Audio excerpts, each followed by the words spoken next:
We're going to have another catastrophe sooner than later. It'll be bigger than 2008, but the next one's going to be strike 3. We've had 2 warnings. They've been ignored. The 3rd time, it's game over. We are entering a period of financial crisis that is the greatest the world has ever known. The wealth transfer that will take place during this decade is the greatest wealth transfer in history. Wealth is never destroyed, it is merely transferred, and that means that on the opposite side of every crisis there is an opportunity. The great news is that all you have to do to turn this crisis into your great opportunity is to educate yourself. I believe that the best investment that you can make in your lifetime is your own education. Education on the history of money, education on finance, education on how the global economy works, education on how all of these guys, the central bankers, the stock market, how they can cheat you, how they can scam you. If you learn what is going on and how the financial world works, you can put yourself on the correct side of this wealth transfer. Winston Churchill once said that the further you look into the past, the further that you can see into the future. This program is all about creating your own crystal ball, being able to gaze into the future, being able to change this crisis, the greatest crisis in the history of mankind, into your great opportunity.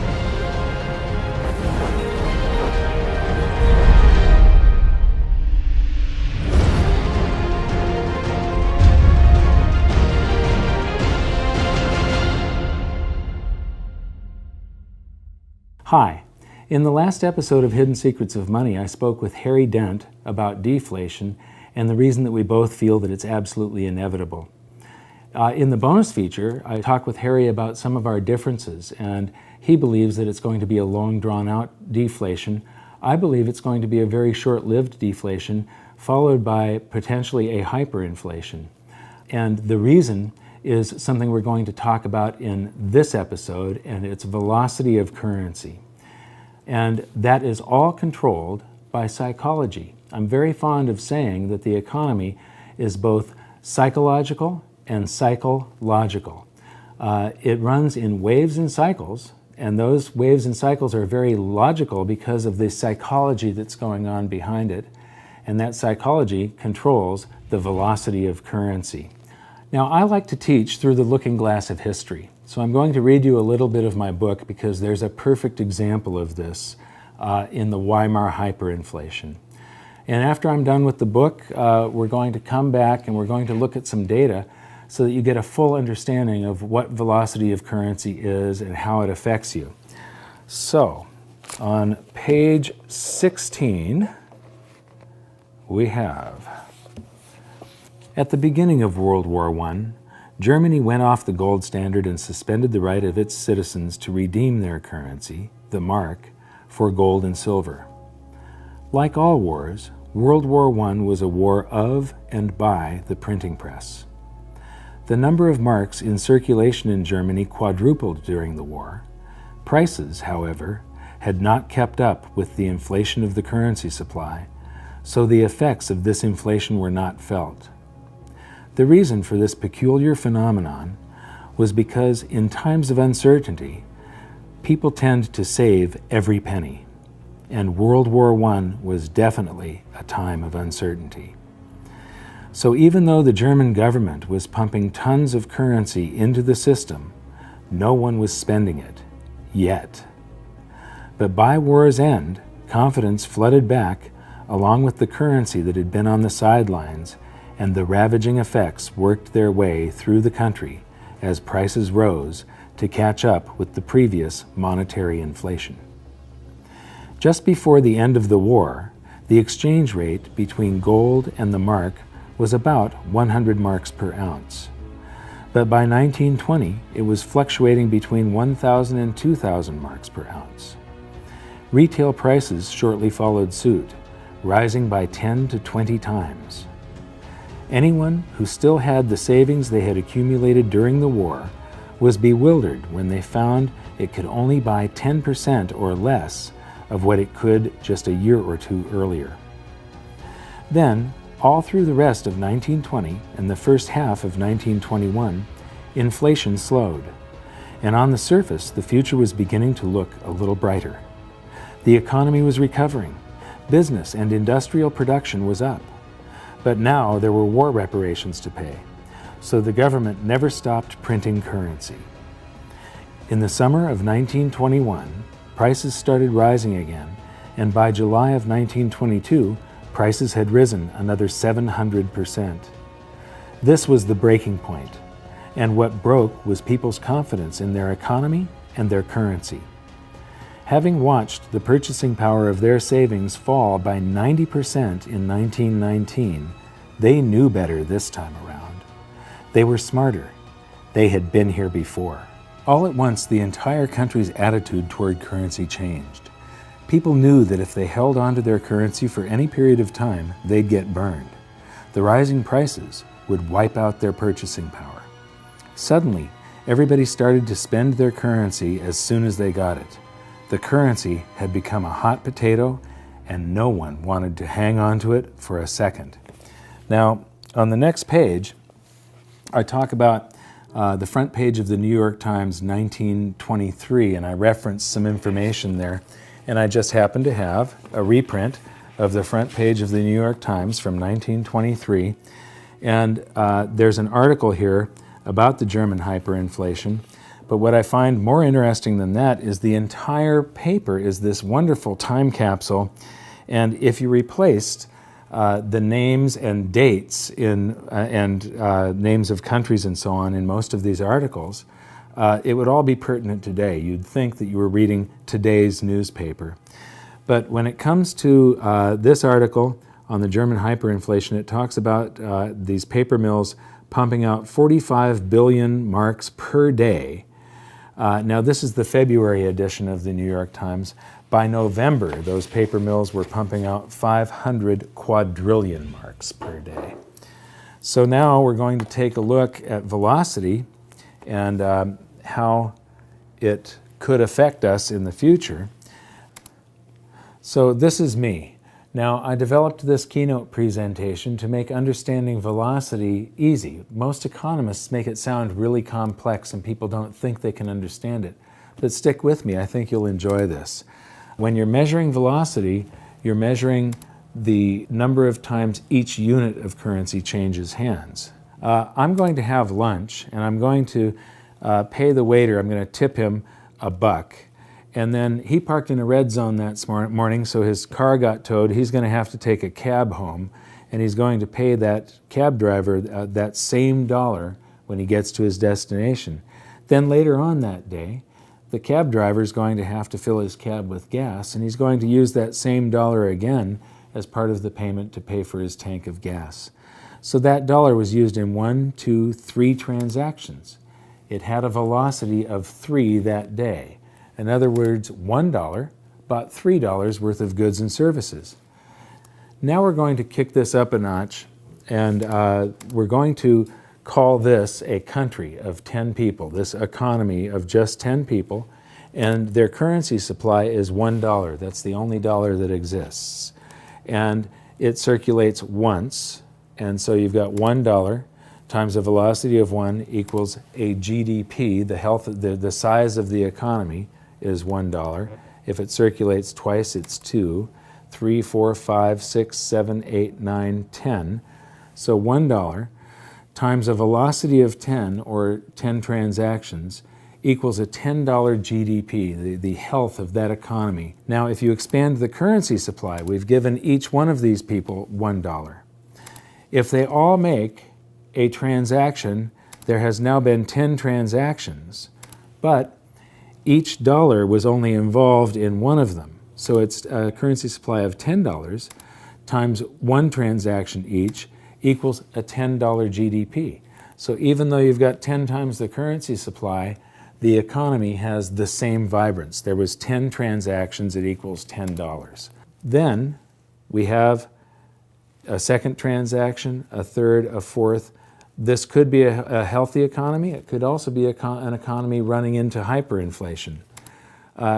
Keynesians, that's the type of economists that are running the modern day economy, believe that you can create a healthy economy by changing this figure here. the size of the currency supply. So the Federal Reserve thinks that by adding currency to the economy, that they're going to be able to stimulate it and make the economy grow. And the thing is, it isn't the quantity of currency, it's the amount of goods and services that are created in that country that determines the country's level of prosperity. So if you just add a bunch of currency, all it's going to do eventually is drive up prices. Velocity will slow at first, and that's what we're seeing now.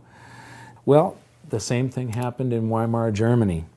This is the entire hyperinflation from the beginning of World War I in 1914 until the end of 1923.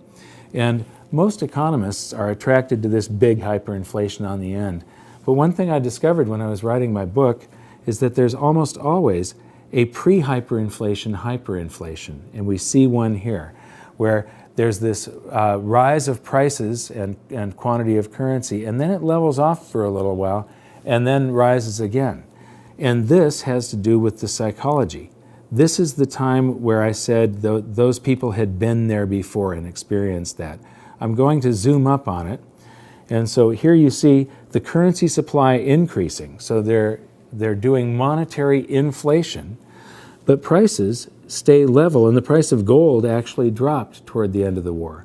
But as soon as the anxiety is lifted from the population and they start feeling better, all of that currency comes out of hiding and people start making transactions, and velocity picks up, and prices, and the price of gold especially, just rose dramatically and then leveled off some 16 times higher than they were originally.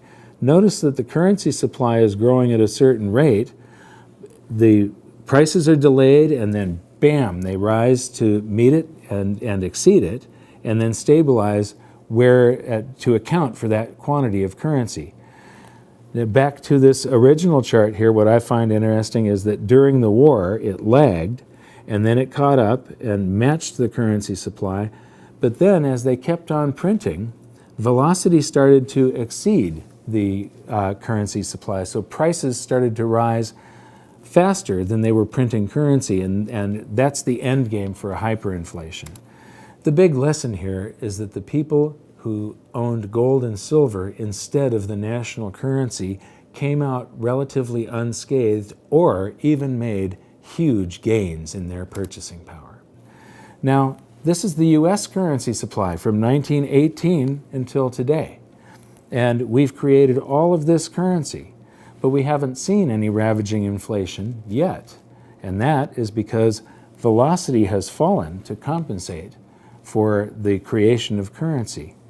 But there will come a time when the psychology of the country changes, and you will see, after this short-term deflation, where velocity falls even further, you will then see the velocity pick up and prices will rise. And I believe that we will go into a hyperinflation because they're going to create more currency than this. And that currency is going to be sitting there, and velocity will have slowed and slowed and slowed to compensate it until something changes psychologically. The beginning of every hyperinflation looks like everything is okay again. The economy gets better, velocity picks up, and that's the really danger point, and nobody can see it as velocity starts picking up. Right, well, of course, there's a name for that. It's called money illusion, which is before the inflation really kicks in and either gets extreme or turns into hyperinflation. There is this feel-good period where, there's more money around, and, unemployment's dropping and people feel more prosperous. The prices haven't quite skyrocketed yet. It's all illusory because it'll go away once the price level adjusts. But there is that kind of, period in between, and it is a feel-good period, but it doesn't last very long. But you're making a very good point, which is a lot of people assume that inflation is a function of money supply or money printing, and that's not right. It's a partial function of money supply, but the other part of the function is behavioral. It has to do with velocity, which is just a psychological phenomena. Do you feel good? Do you want to go out for dinner? Do you want to take your friends?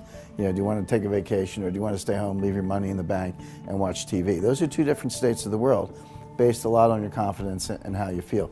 Both things have to come together to get the kind of inflation the Fed wants. Now here's the problem. They can make the money supply whatever they want. They're certainly printing trillions of dollars, we understand that. So far, they have not been able to bend the velocity curve. They have not been able to get you and me and everyone else in America and around the world to spend more money. But let's say they do. They change the psychology, they change the behavior. Once you change it, it's very hard to change it back. It's not like throwing an on-off switch. I mean, it's taken years for the Fed to kind of try to inject an inflation scare, try to get some inflation. But what if it actually comes? What if inflation goes from 1% to 3% in a matter of 6 months and stays there and looks like it's going to 3.5%? Well, the next stop is 10%. It's not, the Fed thinks they can dial it back down to 2.5%, which is what they say they want. But what they'll find is once that velocity, once that behavioral genie is out of the bottle, they won't be able to get it back in. It'll take off. It'll take on a life of its own. What's the Fed going to do? Raise interest rates to 10% with unemployment of 7%? I mean, people go down and burn down the Fed. I mean, there are limits on what they can do. But the point is, once it starts, and you're exactly right, it's a feedback loop. It feeds on itself. The Fed thinks they can control it. They're wrong. The behavioral aspect of it will be out of control, and like I say, we'll be on our way to 10%, if not worse. It seems like all of these bright minds that want to run things, none of them trust the free market mechanism. Well, I think that's right. They will talk to you ad nauseum about the failures of the free markets without realizing that most of the so-called failures are actually the result of misguided government policies from prior times. I'll give you a classic example. 1998 was a warning. That's, started in 1997, capital outflows from emerging markets, started in Thailand. There was blood in the streets in Jakarta and Seoul, made its way to Russia. Russia imploded, took down the hedge fund long-term capital management. I was associated with that, so I had a front row seat on that disaster. And finally, the world built a firewall around Brazil, and Brazil did not collapse, although it would have been the next domino to fall. Now, there was a clear-cut lesson. Capital markets came within hours of complete closure. And I was there. I sat with Peter Fisher, who was head of open market operations at the Fed, his associate Dino Koss. We were on the phone with Bill McDonough, president of the Federal Reserve Bank of New York. Gary Gensler was there from the Treasury, all the lawyers, all the bankers on Wall Street. We were trying to hold this together. Now, we did bring it in for a soft landing. So the world has kind of forgotten about that episode. But it was extremely close and extremely delicate. We were literally hours away from shutting down global bond markets and stock markets. Now, what lessons were learned? Well, the lessons... Well, that cascades into the credit card not working and the gas coming out, not coming out Correct. of the pump. That's right. There would have been a global bank holiday, we were Yes. hours away from that. Now, it didn't happen, so everyone's like, oh, no big deal, it's fine, but there were some lessons that should have been learned. Banks should have been broken into smaller units. Derivatives should have been banned, et cetera. There were things that should have been learned from that. Instead, what did? We did the opposite. We repealed Glass-Steagall, which allowed banks to be hedge funds. We repealed swaps regulation, which allowed them to create swaps and derivatives on all kinds of other things that had never been done before. We repealed the net capital rule for broker-dealers, so instead of 15-to-1 leverage, you were allowed to have 30-to-1 leverage, which Lehman had on the day it went down. We implemented Basel II, which allowed banks to use more leverage. We did the exact opposite of what we should have learned in 1998. Is it any surprise that 10 years later, we had a bigger catastrophe, almost destroyed capital markets again, and now here we are not learning the lessons again. We haven't done anything we need to do, so therefore, we're going to have another catastrophe sooner than later. It'll be bigger than 2008, but the next one's going to be strike three. We've had 2 warnings, they've been ignored. The third time, it's game over. I don't see any particular difference between my outlook and yours. Certainly a situation where society owes more than it can pay and where it has to default, either honestly or dishonestly, is deflationary. Debt liquidation. Honestly being just a default. We are bankrupt, we can't pay you. Yeah. Dishonestly inflating the debt away. Exactly.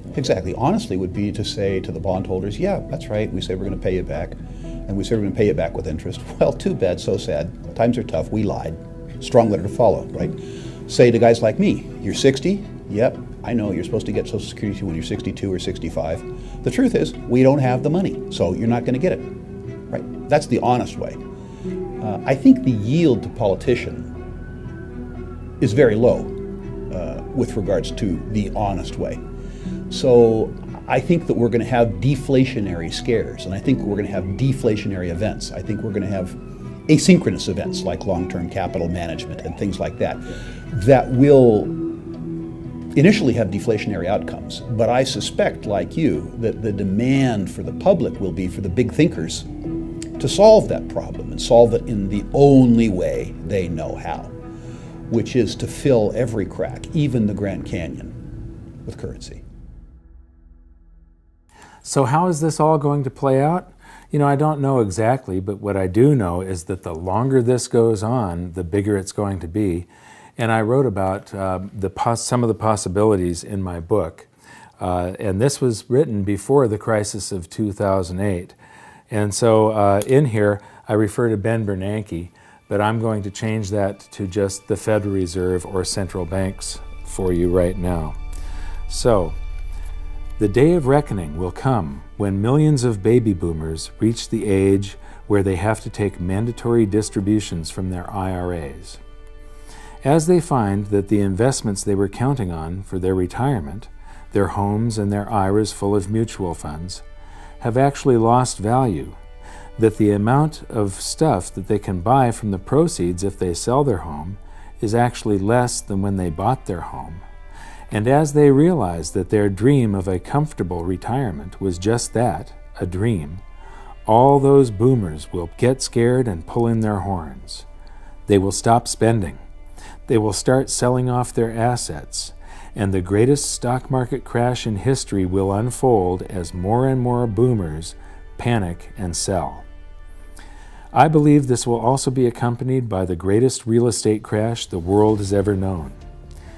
This perfect storm of bankruptcies and foreclosures will cause the currency supply to contract as the giant credit bubble pops, and all those big spenders become big savers. When people save their currency, it stops circulating. The economic engine runs out of oil, and the whole thing locks up. This is every central banker's worst nightmare. This is real deflation. And the world's central bankers are about to discover the true scale of the horrors of a credit bubble implosion. When this happens, the Federal Reserve will once again send out its armada of money bomb dropping helicopters, but this time something will be different. Something will have gone horribly wrong. The bombs will have been defused. The Fed will try pumping the banking sector by buying up every kind of debt they can get their hands on, but to no avail. They will go to the extraordinary measures that they had said they were prepared to go to. They will buy every mortgage, mortgage-backed security, and any other type of debt that panicky investors and banks are trying to sell, but nothing good will come of it. They will start buying stocks to buoy the stock market, but retail sales will continue to plunge. They will try broad-based tax cuts, but it won't jumpstart the economy. They will work with foreign central banks to buy each other's debt, but the global economy will continue to plummet. People will finally see through the veil. They will see what Dorothy, the Scarecrow, the Lion, and the Tin Man saw, that the Wizard of Oz is really just some dopey old guy frantically pulling levers. Remember when we talked about how during World War I, the Germans increased their currency supply by 400%, yet there was no price inflation because of the public's anxiety over the war and the uncertainty of their future? Imagine the anxiety 75 million baby boomers will feel as they approach retirement, only to find their homes and their mutual funds are now worth next to nothing. The nest egg, ladies and gentlemen, has just cracked. When they get their tax rebates, are they going to buy that new big screen TV and the latest cell phone? I think not. I think they're going to save every dime they can get their hands on, just like in Germany during the war. But there will be a point at which a threshold is reached. For each income class it will be different. It will be the point where they feel that they've finally got enough saved for retirement. For some it will be $100,000, for others it will be $1 million, and for others still it will be $10 million. The Fed knows there is a point where they'll finally feel safe enough to replace that aging computer and maybe get that new TV. At this point, the boys at the Fed will buy enough government debt to fund tax rebates for all the taxes in the previous year, but still, nobody will buy that new car.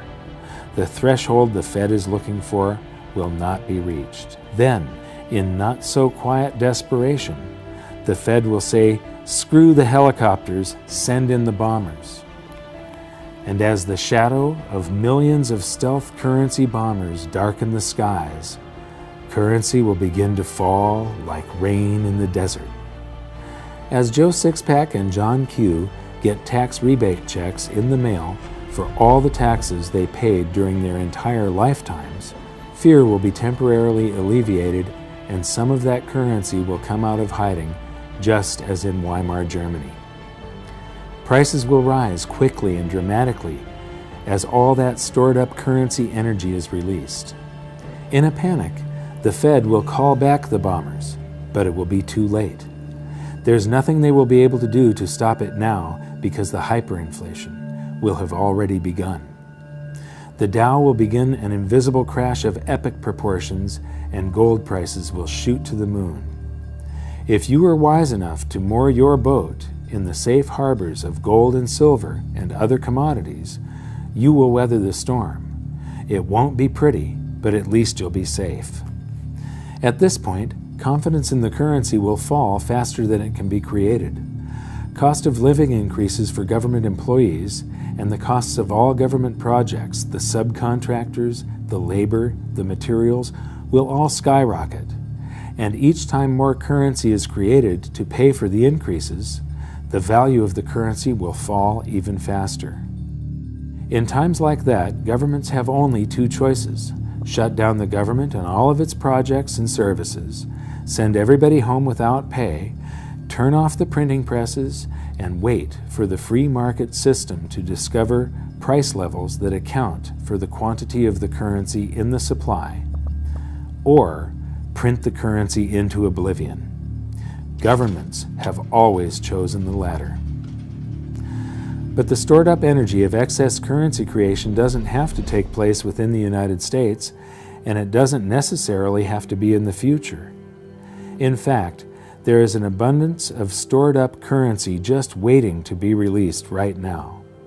As I mentioned earlier, all the dollars we sent overseas to other countries to buy their goods and services are now sitting in their bank accounts, just waiting to be spent. Eventually, the world economy will lose faith in the US dollar and will want to dump it by buying up goods. And as all those dollars come flooding back into the US, it will, of course, cause the prices of those goods and services to rise, and could, and probably will, trigger a scenario much like the one I have just finished describing. Throughout history, economists have suffered from what I like to call this time syndrome. This time, they've become masters of the economic universe. This time, they've figured it out. This time, they've tamed the economy. This time, they've mastered the art of infinite currency amplification.